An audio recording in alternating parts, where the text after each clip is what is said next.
They say emotions make us human, but they also make us weak. Every time you explode in anger, every time you crumble under pressure, every time you let someone else control how you feel, you give away your power. What if I told you that you could become untouchable? Not cold, not heartless, but calm like a storm that obeys no wind. That's what the Stoics mastered. And if you truly listen for the next few minutes, you'll understand why the most powerful people in history, from emperors to warriors, lived by these rules. Because when you master your emotions, you master your life. It begins with awareness. Most people live as slaves to impulse. They react, not respond. Someone insults them, they lash out. Someone ignores them, they chase validation. But the Stoic sees it all differently. Marcus Aurelius once wrote, "You have power over your mind, not outside events. Realize this, and you will find strength."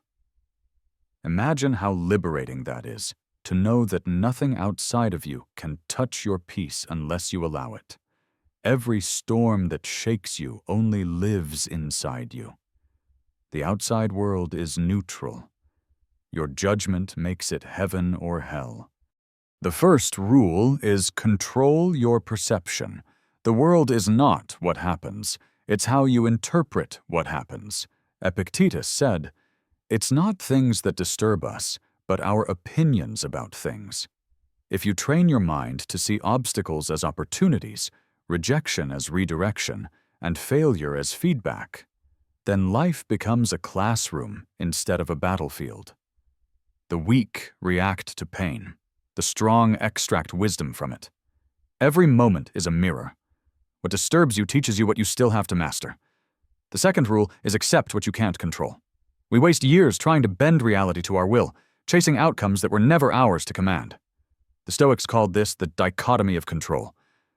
Focus only on what's yours, your actions, your thoughts, your effort. Everything else? Let it go. A storm may rage, but the sailor who fights the wind loses his ship. The one who adjusts his sails arrives home. Acceptance is not weakness, it's wisdom disguised as peace. The third rule, discipline your desires. Modern life teaches us to chase comfort, to seek pleasure at every turn. But the Stoics knew pleasure is a trap. Seneca warned, "He who indulges will eventually be ruled by his desires." You can't lead yourself if you're addicted to comfort. Train your body to endure. Train your mind to say no. Fast when you could eat. Work when you could rest. Speak less when you could complain. Because every time you choose discomfort, you sharpen your soul. The more you endure voluntarily, the less life can hurt you involuntarily. The fourth rule, control your reactions. Anger, jealousy, frustration, these emotions are fire. You can either burn with them or use them to forge something stronger. When someone disrespects you, remember this: their behavior is a reflection of them, not of you. The Stoic doesn't give away emotional control to the foolish. You remain still, like a lion surrounded by barking dogs, unmoved, unprovoked, in complete command. Real strength is silent. Real control is invisible. The weak shout to be heard. The wise act in silence. The fifth rule, meditate on mortality. The Stoics practiced memento mori. Remember you will die. Not to live in fear, but to live in focus. Every breath could be your last. So why waste it on anger, gossip, or regret? Imagine if you woke each morning knowing this could be your final sunrise. How disciplined would you be? How much pettiness would you ignore? Death is the great clarifier. It reminds us to live with purpose, to speak with honesty, and to act with urgency. The sixth rule, seek discomfort daily. Modern people avoid pain at all costs, but the Stoic embraces it. Pain is not punishment, it's preparation. The body that lifts heavy becomes stronger. The mind that faces fear becomes braver. Marcus Aurelius faced war, loss, betrayal, and still found peace. Why? Because he didn't run from pain. He studied it. Every hardship is a teacher, every scar a lesson. The question is not, why is this happening to me? The real question is, what is this trying to teach me? The seventh rule: never depend on others for your peace. Relationships matter, yes, but attachment destroys freedom. The Stoic loves deeply but without need. You must learn to stand alone, like a mountain that doesn't lean on any tree for shade. When people leave, you remain whole. When they doubt you, you stay centered. When the world misunderstands you, you keep walking. The moment your peace depends on another person, you've surrendered your freedom. The Stoic's heart is open, but his foundation is unshakable. The eighth rule: live by reason, not emotion. Feelings are waves. Reason is the shore.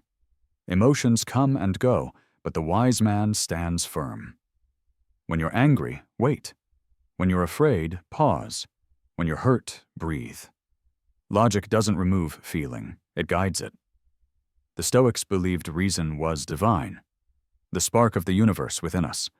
To act without thinking is to betray that spark. So before you speak, before you act, ask yourself, does this serve my higher self or my lower impulse? Every choice builds or breaks you. The ninth rule: practice gratitude, especially when it's hardest. Gratitude is not a reaction, it's a discipline. When life hurts, be thankful for the lesson. When you fail, be thankful for the chance to grow. When you lose someone, be thankful for the time you had. Gratitude doesn't change what happens, it changes how you see what happens. A grateful mind cannot be broken, because even in loss, it sees gain. Even in pain, it finds purpose. The Stoic doesn't wait for joy, he creates it through perception.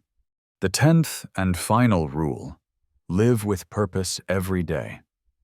The Stoics didn't talk about meaning, they lived it. Each morning they asked, what is required of me today? Not what do I want, not what do I feel, but what must I do to fulfill my duty as a human being? When you align your actions with your principles, peace follows naturally. The undisciplined man wakes up chasing comfort. The Stoic wakes up chasing character. Purpose gives structure to pain and direction to chaos. Now imagine living these 10 rules, not as theory, but as instinct. Imagine walking through life unshaken by criticism, untouched by chaos, unfazed by loss.